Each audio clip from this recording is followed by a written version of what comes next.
আমরা যে খুতবাটা দিচ্ছি মসজিদে, সেই খুতবাটাকে অনেকেই বলে যে এটা যুগোপযোগী না। তাহলে কি এটাকে কি সংশোধন করার প্রয়োজন আছে, নাকি যেটা আছে সেটাই চলবে? এটার মূল বিষয়টি হলো,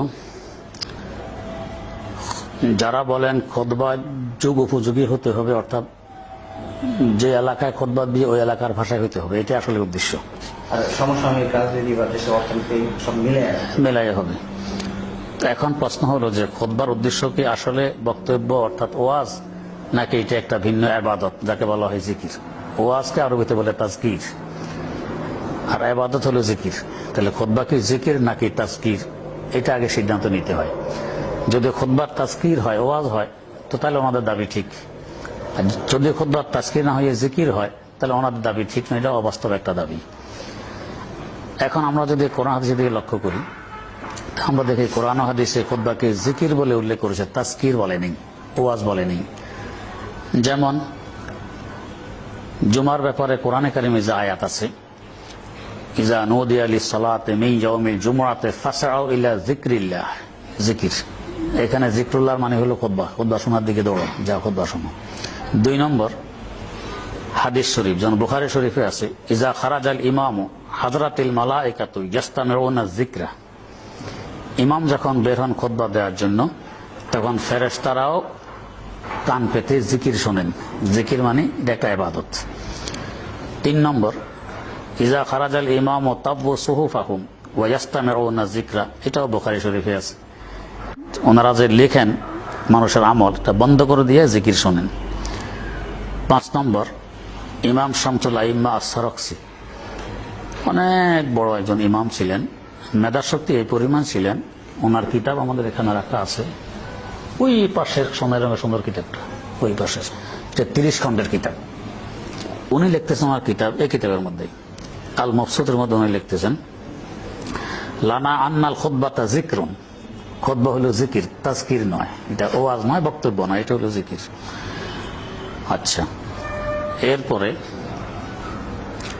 ইমাম সারাকসি মবসুতে আরো লেখেন, ওয়ালা ইয়ামবাগি লিল ইমামি আন ইয়াতাকাল্লামা ফি খুতবাতিহি বিশাইইন মিন হাদিসিন নাস, ইমাম যখন খুতবা দিবে তখন মানুষের সাথে কোনো কথাবার্তা সে বলবে না, মানুষের কথা নেই, কোনো কথা বলবে না।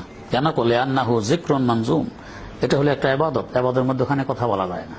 তাইলে এই বুখারীর কোরআন শরীফের আয়াত, বুখারীর 2টি হাদিস এবং ফুকাহাদের মধ্যে এত বড় ইমামের কথা, এটা হলো জিকির, তাজকির নয়। অতএব এটাকে অন্য ভাষায় নিয়ে যেতে হবে যুগোপযোগী করার জন্য, এ কথাটি সঠিক নয়। যদি এটা ওয়াজে হইতো, তাহলে আমাদের ফিকহের কিতাবে একথা উল্লেখ আছে, যেমন এই মবসুতের মধ্যে উল্লেখ আছে, খুতবা দিতে পারে এমন বিজ্ঞ আলেম নেই, তাহলে ফরজটা কিভাবে আদায় করবো? সে যদি মিম্বরে দাঁড়াইয়ে শুধু একটা তো সুবহানাল্লাহ পড়ে দিল, ফরজ আদায় হয়ে যাবে। যদি এর দ্বারা ওয়াজের উদ্দেশ্য হতো, তো সুবহানাল্লাহ বলতে ওয়াজ হয় না, এটা তো একটা ইবাদত হলো, জিকির হইল। তাহলে এই জিকিরের দ্বারা খুতবা আদায় হয়ে যায়, আর অন্য কিছু বলা লাগবে না, আদায় হয়ে যাবে। আচ্ছা, 5 নম্বর নাকালা ইবনুল হুমাম ফি ফাতহিল কাদির আজমা আলা ইশতিরাতি নফসিল খুতবা, যে উম্মতের ঐক্যমত জুমা সহিহ হওয়ার জন্য খুতবা শর্ত। ওয়াজ কোনো ইবাদতের জন্য শর্ত হওয়া, এটা কেউ বলে না। 7 নম্বর খুতবার জন্য যোহরের ওয়াক্ত হওয়া জরুরি, ওয়াক্তের আগে কেউ খুতবা দিয়ে দিল, এই খুতবা হবে না, ওয়াক্ত হওয়ার পরে আবার দিতে হবে। 9 নম্বর ওয়াজের জন্য তো শ্রোতা লাগবে, শুনতে হবে। এখন কয়েকজন বদির বসা আছে সামনে, ইমাম খুতবা দিতেছে, আদায় হয়ে যাবে, তাহলে বদির ওয়াজের কি বুঝলো? তারপরে এটা আদায় হয়, বোঝা গেছে ইবাদত, এটা কি নয়, এটা ওয়াজ নয়। 10 নম্বর ইমাম যদি খুতবার পরে কোনো কাজে চলে যায়, তাহলে এই খুতবা হবে না, আবার এসে খুতবা দিতে হবে। যদি ওয়াজে হইতে, ওয়াজ তো হয়ে গেছে, আবার ওয়াজ বলতে হবে কেন? হে ওয়াজ আবার বলবে। 11 নম্বর খুতবাকে ফুকাহে কেরাম বলেন যোহরের 2 রাকাতের স্থলাভিষিক্ত। আমরা সাধারণত যোহরের সময় 4 রাকাত ফরজ পড়ি, আর জুমার দিন ওই সময় 2 রাকাত পড়ি, বাকি 2 রাকাত গেল কই? 2 রাকাত হলো খুতবা। তাহলে এটা একটা ইবাদত হলো, এটা ওয়াজ নয়। কিন্তু খুতবার সময় ইমাম যখন খুতবা পড়বেন, যারা মসজিদে থাকবে চুপ থাকা জরুরি, কথা বলা যাবে না, গুনাহ হবে।